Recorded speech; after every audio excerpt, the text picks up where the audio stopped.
இன்றைக்கி வந்து நம்ம சேனலில் கேரளா ஸ்டைல் கடலை கறி தாங்க எப்படி செய்யுதுன்னு பார்க்க போகிறோம். அதுக்கு வந்து நான் இந்த மாதிரி கருப்பு மூக்கல் எடுத்துருக்கேன். இதை வந்து நைட்டு ஃபுல்லாக ஊற வச்சு எடுத்து வச்சுருக்கேன். இப்போ இதை வச்சு வேக வச்சு எடுத்துக்கலாம். இது முழுகிற அளவுக்கு தண்ணி சேர்த்துக்கலாம். இப்போ இதுலேயே வந்துட்டு கொஞ்சமாக மஞ்சத்தூள், இது கூடவே கொஞ்சமாக கல் உப்பு சேர்த்துக்கலாம். இது சேர்த்து ஒரு 8 விசில் வச்சு எடுத்துக்கலாம். இப்போ மூக்கலை வந்து வேக வச்சாச்சு.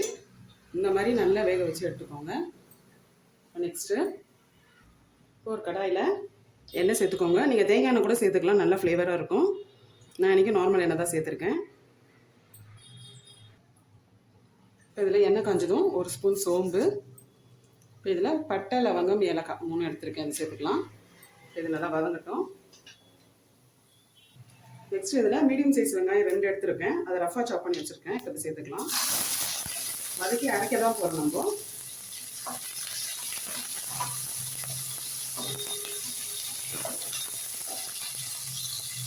இப்போ இதில் நல்லா பெரிய சைஸ் தக்காளியாக ஒரு தக்காளி சேர்த்துருக்கேன். இது கூடவே ஒரு 2 கொத்து கருவேப்பிலையும் சேர்த்துக்கலாம். சேர்த்து இது நல்லா வதக்குங்க. இப்போ இதில் ஒரு ஸ்பூன் வந்து இஞ்சி பூண்டு பேஸ்ட் வந்து சேர்த்துக்கலாம். இஞ்சி பூண்டை கூட நீங்கள் தனியாக கட் பண்ணி கூட சேர்த்துக்கலாம். இதில் நான் இன்றைக்கி பேஸ்ட்டாகவே ஆட் பண்ணிட்டேன். அது நல்லா வதங்கட்டும். இப்போ வெங்காயம் தக்காளியெல்லாம் நல்லா வதங்கினோடனே இதில் வந்து ஒரு 1/4 கப் தேங்காய், நல்ல திருப்பு தேங்காய் வந்து சேர்த்துருக்கேன். சேர்த்து இதோட நல்லா கலந்துருங்க. இப்போ தேங்காய் போட்டு 1 நிமிஷத்துக்கு வதக்கிட்டு ஸ்டவ்வை வந்து சிம்மில் வச்சுருங்க. இப்போ வந்து நம்ம மசாலாலாம் ஆட் பண்ணிக்கலாம். ஒரு 1/4 டீஸ்பூன் அளவு மஞ்சத்தூள், 1 ஸ்பூன் அளவு தனி மிளகாத்தூள், 1/2 டீஸ்பூன் அளவு தனியாத்தூள், ஒரு 1/2 ஸ்பூன் அளவு கரம் மசாலா, இதெல்லாம் சேர்த்துட்டு இந்த தேங்காய் இது கூட நல்லா வதக்கிடுங்க. இந்த பச்சை வாசனை எல்லாம் போகட்டும். அந்தளவுக்கு நம்ம வதக்கி எடுத்துக்கலாம். இப்போ இது நல்லா வதக்கியாச்சு. இப்போ இது நல்லா ஆற வச்சு தண்ணி ஊற்றி நம்ம பேஸ்ட்டாக அரைச்சி எடுத்துக்கலாம்.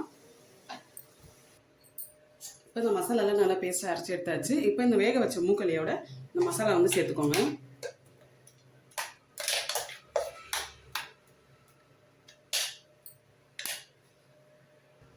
இந்த மசாலாலாம் சேர்த்துட்டு ஜார்லேயே கொஞ்சமாக தண்ணி ஊற்றி இதில் சேர்த்துருக்கேன். இதை நல்லா கலந்துட்டு இதை நல்லா கொதி வரட்டும்.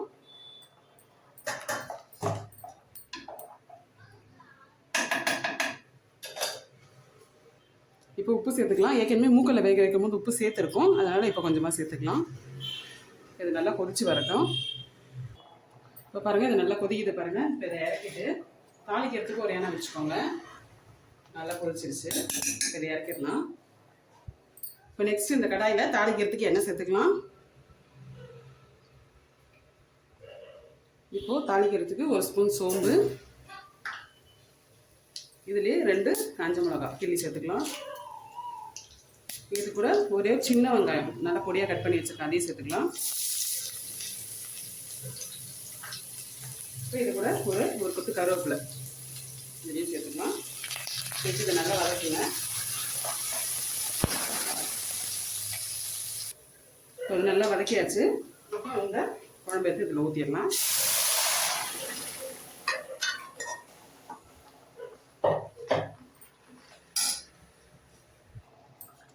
பாருங்கள், நல்லா கொதிக்குது. இப்போ 1 நிமிஷத்துக்கு நல்லா கொதிச்சோடனே ஆஃப் பண்ணிக்கலாம். இப்போ நம்மளுக்கு சூப்பரான ஒரு கடலைக்கறி வந்து ரெடி ஆயிடுச்சு. இது வந்து சப்பாத்தி, பூரி, ஆப்பம், இடியாப்பம் இதுக்கெல்லாம் வந்து சூப்பராக இருக்கும். நீங்களும் ட்ரை பண்ணி பாருங்கள். எப்படி இருந்ததுன்னு சொல்லிட்டு கமெண்ட்டில் சொல்லுங்கள். இந்த வீடியோ உங்களுக்கு பிடிச்சிருந்தா லைக் பண்ணுங்கள், ஷேர் பண்ணுங்கள். மறக்காமல் தஞ்சை கிச்சன் கலாட்டாக்கு சப்ஸ்கிரைப் பண்ணாதவங்க சப்ஸ்கிரைப் பண்ணுங்கள். தேங்க்யூ.